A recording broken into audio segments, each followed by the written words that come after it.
How in the world can those in power in America expect young folks to want to fight for a country, or at least fight for a government in a country that repeatedly violates the values and principles that country was founded upon? How in the world could the government of the United States and the House of Representatives and all of its assorted members expect young people to have any passion for a country who their institutions tell them is somehow evil, somehow sexist, somehow racist, and somehow a product of a long-range process of oppression? How in the world can the politicians of America and the government of our country expect young people to answer the call, as they did in the 60s, in these New Age wars that have absolutely nothing to do with national self-preservation and everything to do with lining the pockets of those who financially and politically and socially benefit from the spilling of blood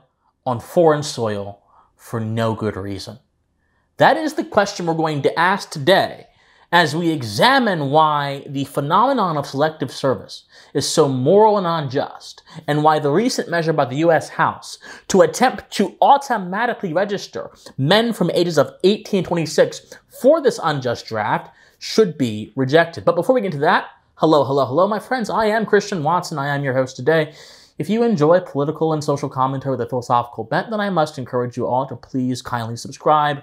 I must encourage you all to comment as well. I must encourage you all to like the video. And also, even if you disagree with me, as I always say, you don't have to agree with me. All I ask is that you think, because thinking refines the mind. The mind is the vehicle for the soul to express its desires.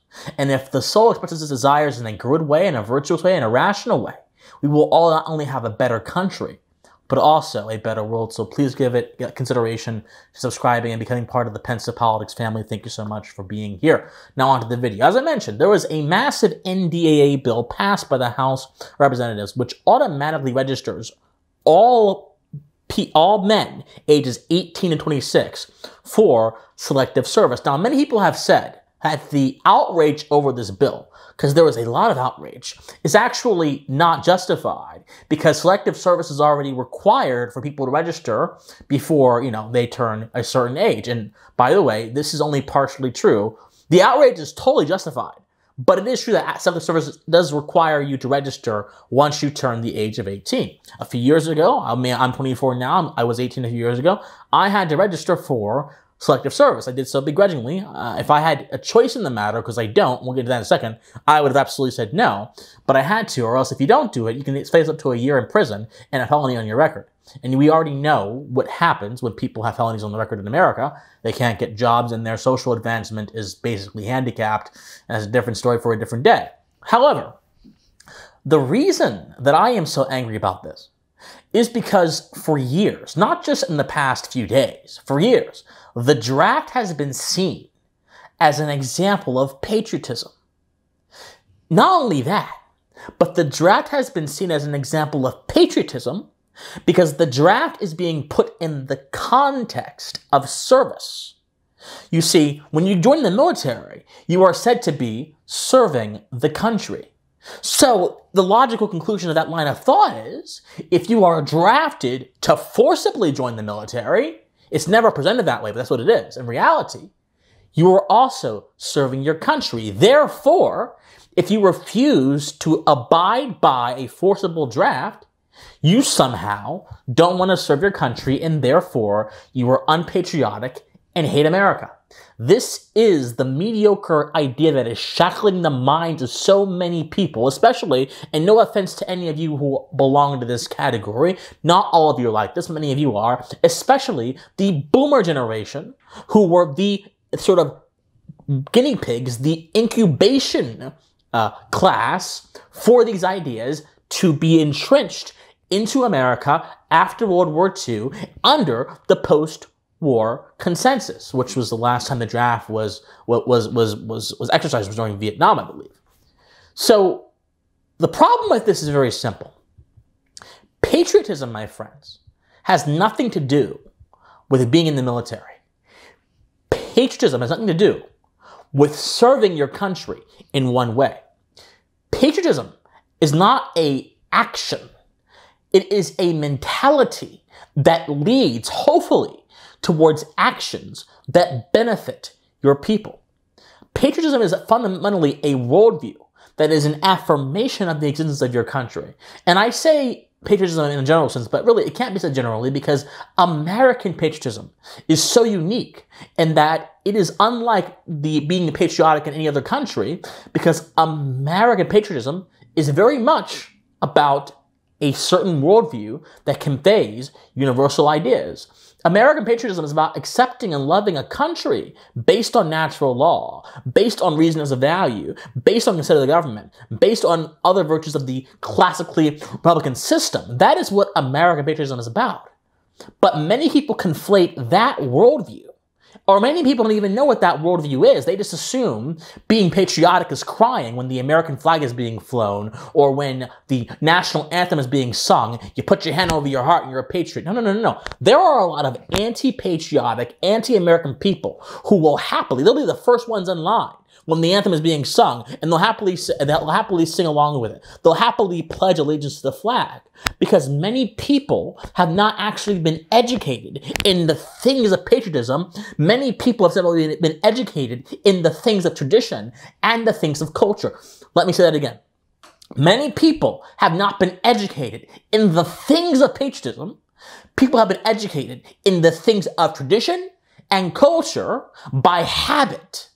See, it is habit that enslaves us to ideas that may not be good for us or our friends. It is habit that convinces a man of the necessity of an unnecessary thing. It is habit which has convinced a generation of Americans to accept socialism in the form of Social Security, in the form of high taxation, because they are conditioned to believe it is somehow necessary for the survival of the nation, when the exact opposite is true. It is habit that convinces Americans to trust the media uncritically and to trust the government uncritically. It is habit that has brought rise to so many different things that fly in the face of patriotism, and it is habit which make folks think that being drafted is somehow patriotic, when in all reality, being drafted is the opposite of the American worldview, because being drafted is being forced to do something against your will, and I don't care what the cause is. But the second reason why I think the draft is a morally untenable and a uniquely anti-American phenomenon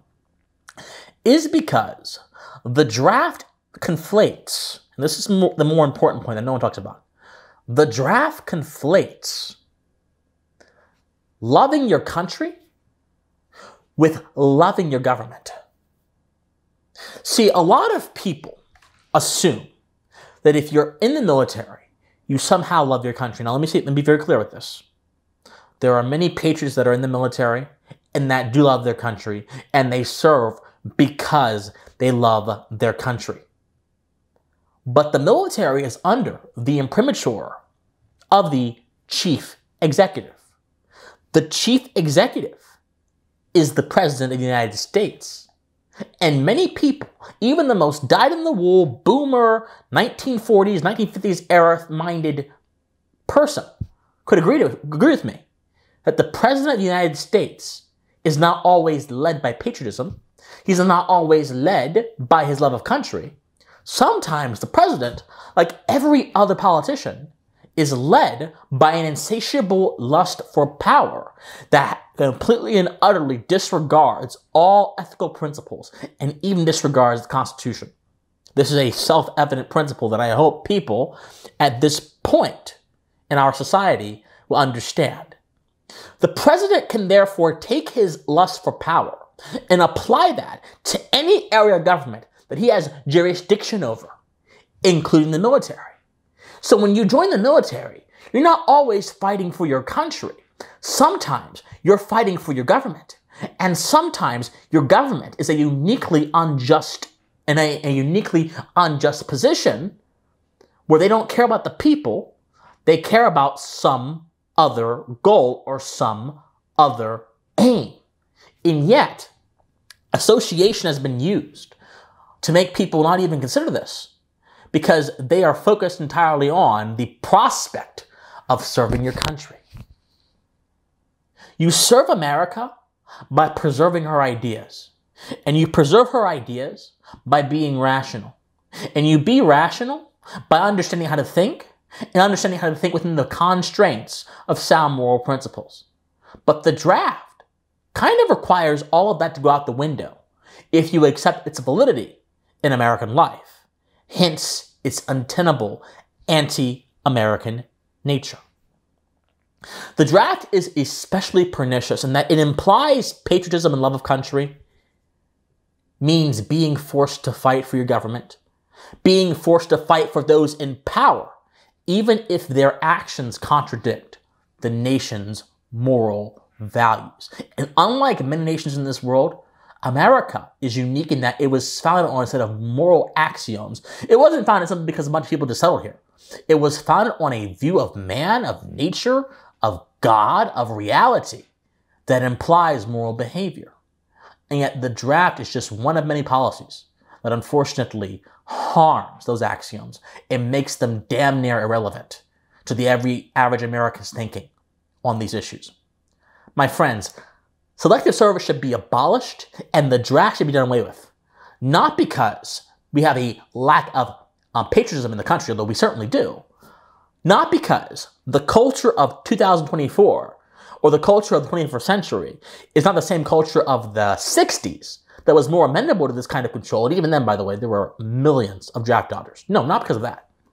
Not for any utilitarian reason. I hate utilitarianism. It's a horrible moral philosophy. But because being an American implies certain things you cannot compromise on without compromising on America. And being a patriot in the American context implies a love of reason and a love of the individual's ability to act without being coerced, freedom that is unique to our country and that necessitates the rejection of anything that goes against that on a policy level.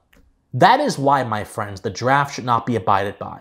That is why selective service, as it is right now, is an anti-American phenomenon, and that is why it is my hope that this bill, it probably will fail for other reasons, but it will fail not just temporally, but eternally, and it'll fail even bigger by the rising up of a movement of Americans that demand the draft go away and service be voluntary so that true patriotism can shine through in service and not servility be the guiding principle of those who decide to take up the mantle of the American flag.